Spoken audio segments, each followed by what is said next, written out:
ছোট ছোট পরিবর্তনই বড় পরিবর্তন নিয়ে আসে। অলসতা জয় করা মানে নিজেকে জয় করা।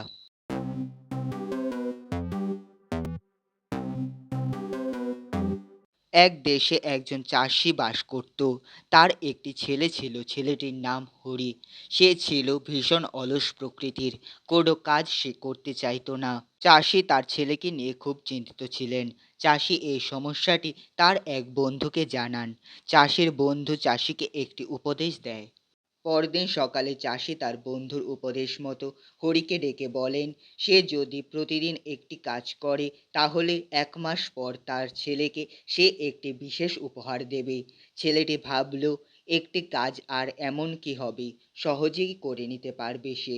তাই হরি তার বাবার কথায় রাজি হয়ে যায়। সে পরদিন থেকে একটি একটি করে ছোট ছোট কাজ করতে শুরু করে দেয়।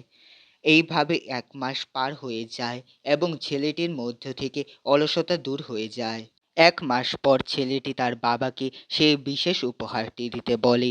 তখন চাষি জানায় সে তার সবচেয়ে বড় উপহারটি পেয়ে গেছে। তার মধ্য থেকে অলসতা চলে গেছে।